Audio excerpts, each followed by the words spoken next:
नमस्कार, आप देख रहे हैं फाइनेंशियल टॉक और मैं हूं आपके साथ सोनी ऊंचा। चलिए नजर डालते हैं आज की बड़ी खबरों पर। 3 सितंबर को शेयर बाजार में गिरावट के बाद तेजी देखने को मिली। सेंसेक्स 410 अंक चढ़कर 80,568 पर और निफ्टी 135 अंक बढ़कर 24,715 पर बंद हुआ। सेंसेक्स के 30 में से 22 शेयरों में तेजी रही। टाटा स्टील 5.87% चढ़ा। टाइटन महिंद्रा जोमेटो समेत 10 शेयरों में 1% से ज्यादा उछाल आया।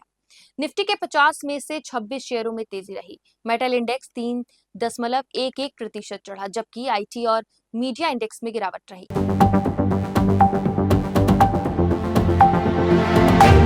अमेरिकी ट्रेडिंग कंपनी जेन स्ट्रीट ग्रुप ने भारतीय रेगुलेटर एसईबीआई के खिलाफ केस दायर किया है। एसईबीआई ने कंपनी पर बाजार में हेरफेर कर 4,844 करोड़ रुपए का अवैध मुनाफा कमाने का आरोप लगाते हुए शेयर बाजार से बैन कर दिया था। रिपोर्ट्स के अनुसार जेन स्ट्रीट ने एसईबीआई के फैसले को चुनौती देते हुए सिक्योरिटीज एपीलेट ट्रिब्यूनल में अपील की है, जो शेयर बाजार से जुड़े मामलों की सुनवाई करता है।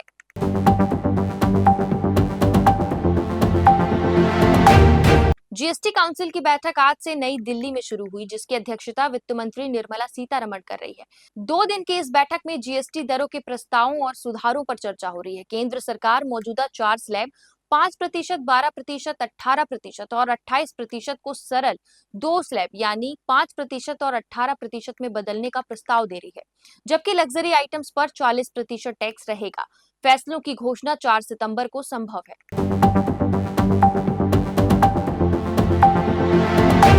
3 सितंबर को सोने की कीमत ऑल टाइम हाई पर पहुंच गई। आईबीजेए के अनुसार यह 1214 रुपए बढ़कर 1,05,638 रुपए प्रति 10 ग्राम हो गया।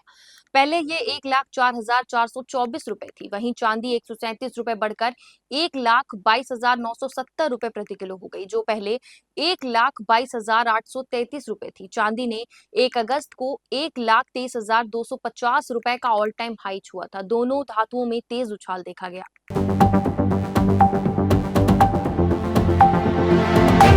नई दिल्ली में विदेश मंत्री एस जयशंकर ने जर्मन समक्ष जोहान वाडेफुल से मुलाकात की। उन्होंने भारत जर्मनी के बहुपक्षीय सहयोग को मजबूत करने पर जोर दिया और द्विपक्षीय मुद्दों पर गहन चर्चा की इच्छा जताई। जयशंकर ने कहा कि भारत यूरोपीय संघ के साथ संबंधों को गहरा करना चाहता है और मुफ्त व्यापार समझौते पर वार्ता में तेजी लाने के लिए जर्मनी का सहयोग आवश्यक है। बैठक से सहयोग को नई दिशा मिलने की उम्मीद है।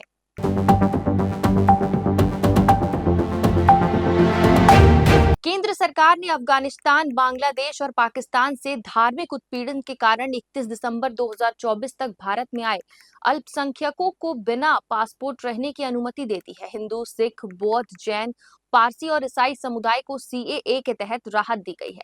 गृह मंत्रालय ने बताया कि दस्तावेजों की वैधता खत्म होने पर भी रहने की छूट मिलेगी। 11 मार्च 2024 को सीएए लागू हुआ था और मई में पिछली बार 14 लोगों को नागरिकता दी गई थी।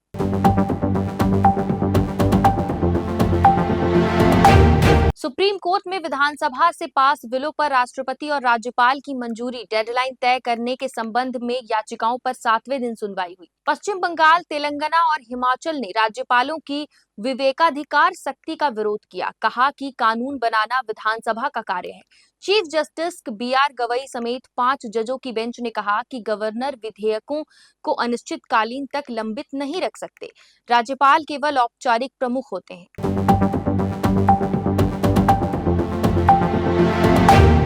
पंजाब, हरियाणा, दिल्ली और राजस्थान में भारी बारिश से हालत गंभीर है। पंजाब के 23 जिलों में बाढ़ जैसे हालात हैं। 1200 गांव जलमग्न हैं और 30 लोगों की मौत हो गई है। हरियाणा के कई शहरों में 3-4 फीट तक पानी भर गया है। दिल्ली में यमुना 207 मीटर पर बह रही है। 10,000 लोगों का रेस्क्यू कर लिया गया है। जयपुर के पौष इलाकों में भी पानी भर गया है। कोटा में रेलवे ट्रैक पर लैंडस्लाइड हो गया है। स्कूलों को बंद कर दिया गया है।